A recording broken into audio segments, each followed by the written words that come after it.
여기에는 악한 포도원 농부의 비유가 나와 있습니다. 이 비유는 예수님이 스스로에 대해서 예언적으로 말씀하시는 장면입니다. 이 비유는 유대민족의 죄와 패망을 분명하게 제시해 주고 있습니다. 그들과 그들의 지도자들이 이 비유에 등장하는 농부들입니다. 그리고 그들을 향한 심판은 바로 가시적인 교회의 특권들을 누리는 모든 이들에게 교만한 마음을 갖지 말고 두려워할 것을 경계하시는 뜻으로 주시는 것입니다. 우리가 생각해 볼 첫 번째 뜻은 농부들에게 포도원을 맡기셨다는 것입니다.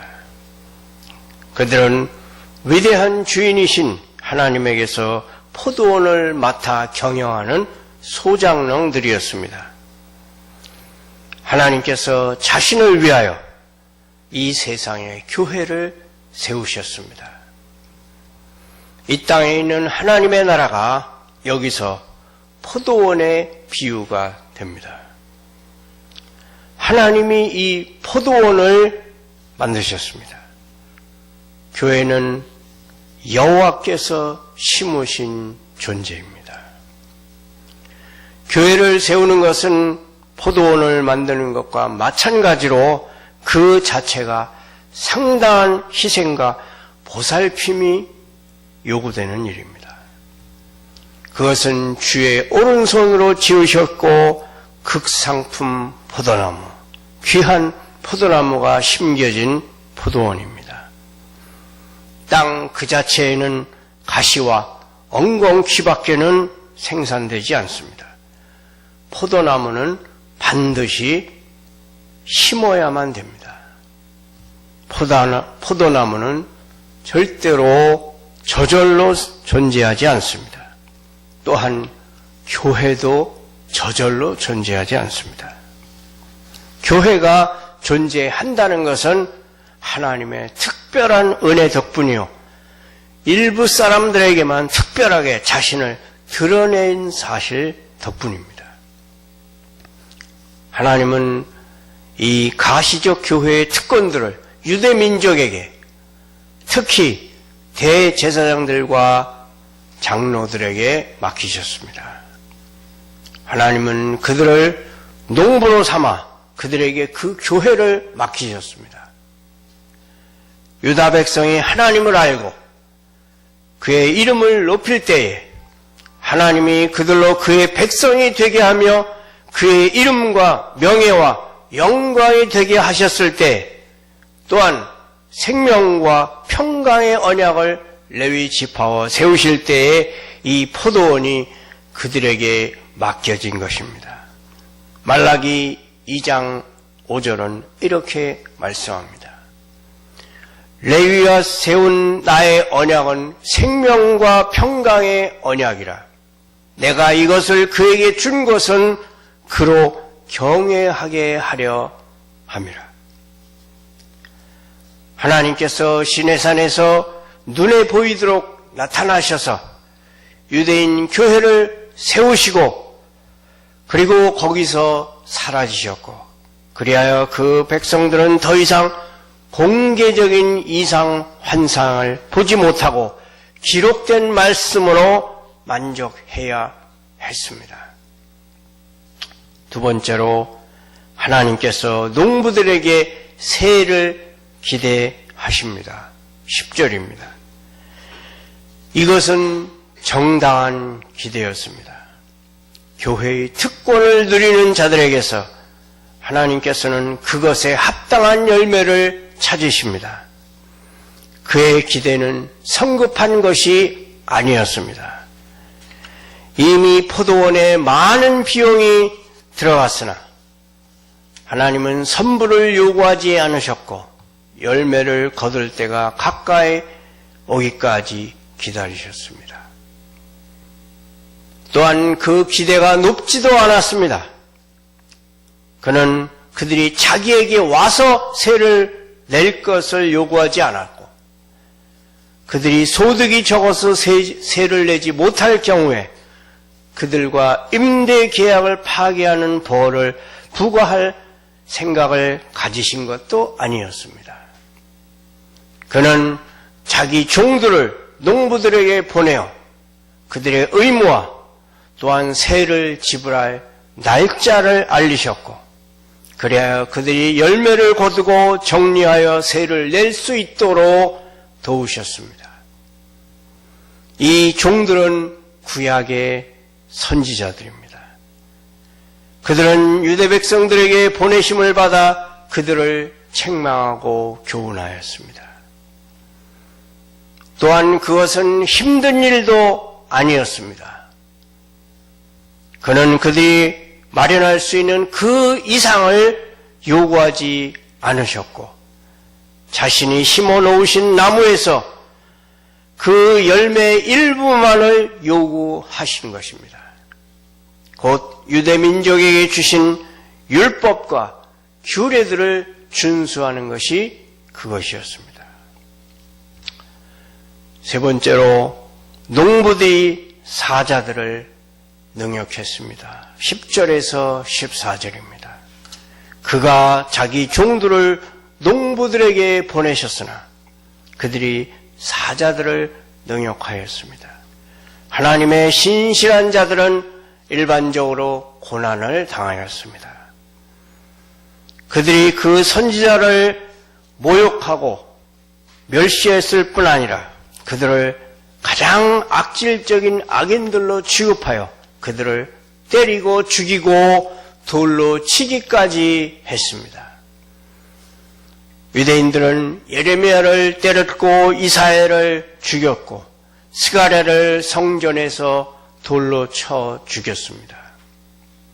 하나님의 선지자들을 능욕하였다는 것이 바로 하나님께서 유대인들을 정죄하신 내용이었습니다.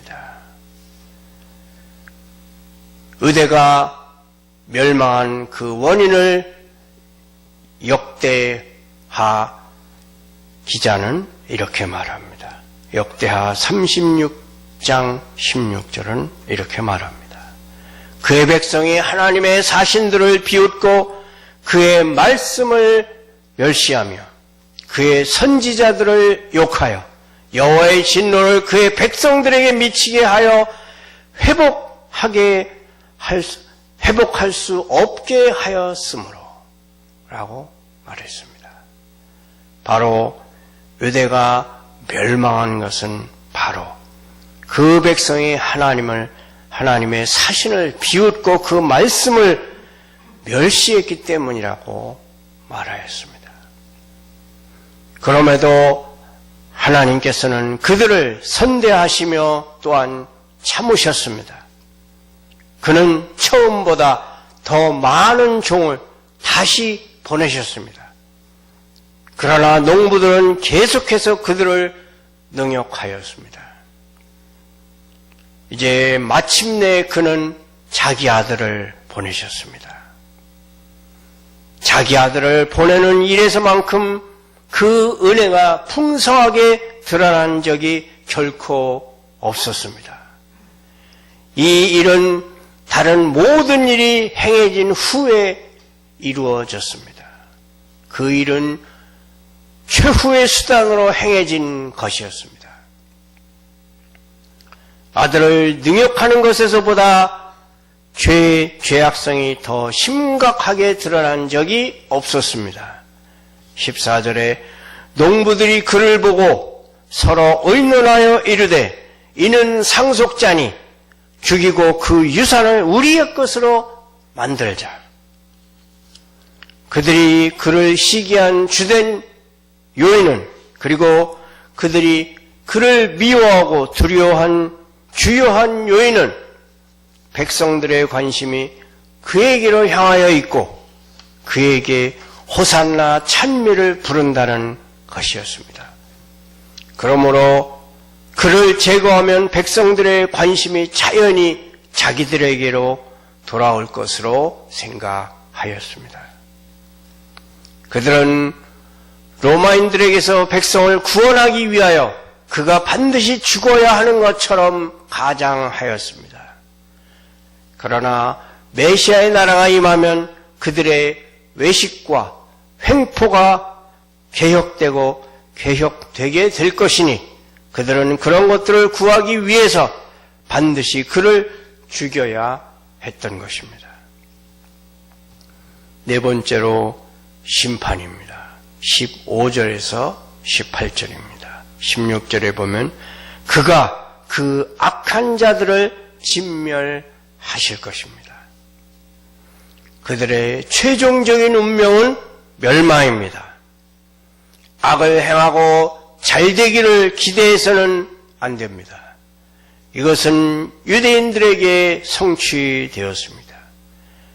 그들이 유대인들에게 역사의 유례 없이 온갖 처절한 상황 속에서 비참하게 멸망하게 되는 일이 예수님의 십자가 달리신 후로부터 약 40년쯤 후에 이루어졌습니다. 서기 70년경에 로마군이 와서 드디어 유대 백성들은 완전히 다 멸망하게 되었습니다.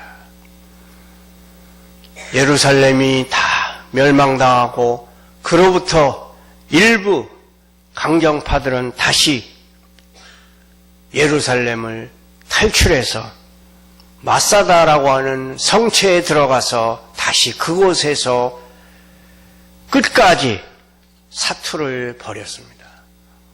로마군은 결국 2년 동안이나 그 마사다를 포위하고 결국 그들은 유대인들은 모두 다 한 사람도 남김없이 자살을 하고 말았습니다. 또한 그가 그의 포도원을 제때 열매를 바칠 만한 다른 농부들에게 새로 주시리라. 유대인들이 남겨온 자리가 이방인들의 잔치자리가 되었습니다. 유대인들은 자기들이 하나님의 백성이며 따라서 그들이 죽으면 지혜와 거룩함도 함께 사라지는 것임을 의심하지 않았습니다. 유대인들이 끊어지면 하나님께서 세상에서 교회를 위해서 무슨 일을 하시겠느냐고 그들은 자만하였습니다. 그러나 우리가 황폐화되고 부패한 존재가 된다 해도 하나님께서는 우리의 폐허 위에 번창하는 교회를 세우실 수가 있습니다. 우리가 어떻게 되든 그는 결코 방해받지 않으시고 그의 위대한 이름을 위하여 일을 하시는 것입니다. 17절 건축자들의 버린 돌이 모퉁이의 머릿돌이 되었느니라는 이 말씀은 시편 118편 22절의 예언이 성취된 것입니다. 건축자들이 돌을 버린 것은 농부들이 그들에게로 보내심 받은 아들을 능욕하여 죽이는 것과 같은 것입니다. 대제사장들과 장로들은 하나님의 건축물인 유대교회를 감독하는 건축자들이었는데 그들은 그리스도께서 그들의 건축물에 자리를 차지하는 것을 허용하려 들지 않았고 그의 가르침이나 법을 그들의 체제에 받아들이려 하지 않았습니다.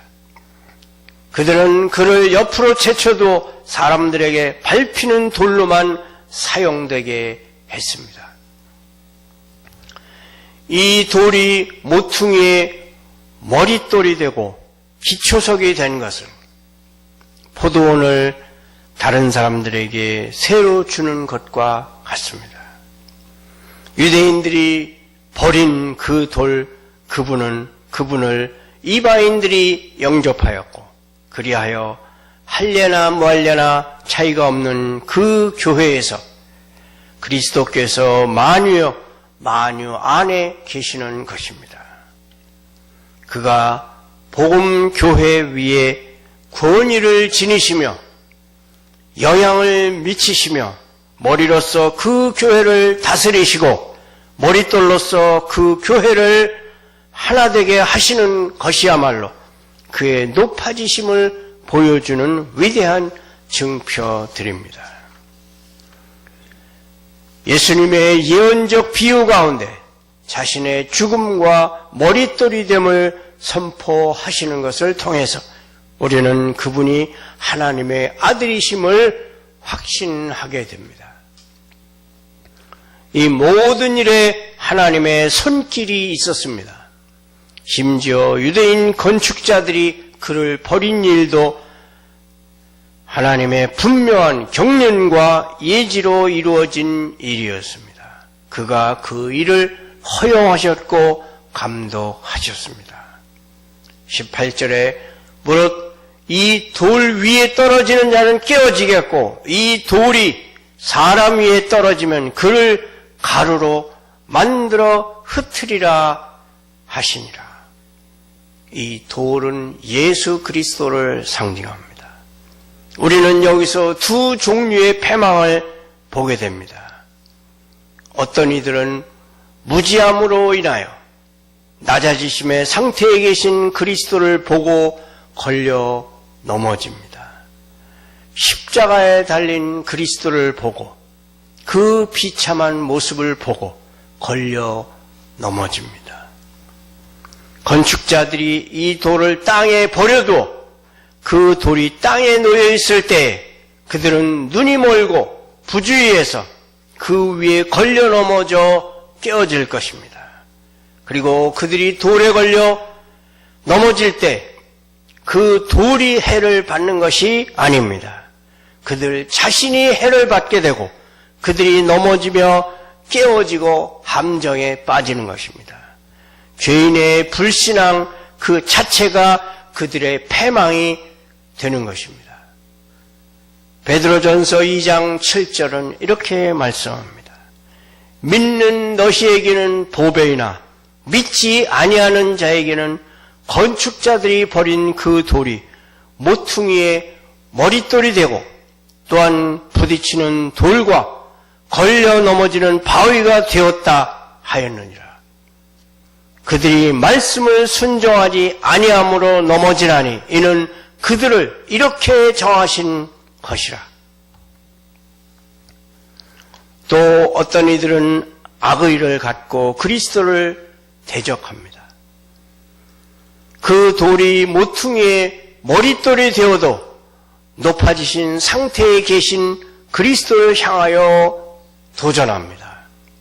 그리하여 그 돌이 그들 위에 떨어집니다. 그들은 마치 유대인들이 그리스도의 피를 우리와 우리 자손에게 돌리소서라고 소리 지른 것처럼 그 돌을 끌어당겨서 자기 머리 위에 떨어지게 하며 결국 그 돌이 그들을 가루로 만들어 흩을 것입니다. 전자는 모든 불신자들의 죄와 멸망을 말씀하고 후자는 박해자들의 죄와 멸망을 말씀하는 것 같습니다. 그리스도의 나라는 그것을 전복시키기를 시도하는 모든 자들에게 무거운 돌이 될 것입니다. 다니엘서 2장에서 돌이 나와 신상을 쳐서 부서뜨린 것처럼 이 돌이 그리스도를 반대하는 모든 권세들을 산산조각 낼 것입니다. 그리스도께서는 그를 대적하여 싸우는 모든 자들을 이런저런 방식으로 완전히 멸망시키실 것입니다. 시편 110편 5절은 말씀합니다. 주의 오른쪽에 계신 주께서 그의 노하시는 날에 왕들을 쳐서 깨뜨리실 것이라. 문나라를 심판하여 시체로 가득하게 하시리라. 주의 오른쪽에 계신 주께서 그의 노하시는 날에 왕들을 쳐서 깨뜨리실 것이라. 하나님을 대적하여 마음을 완악하게 하고도 번성한 자는 하나도 없으며 앞으로도 없을 것입니다. 모퉁이의 머릿돌이 되신 구세주 예수 그리스도의 참 백성이 되시기를 축원합니다.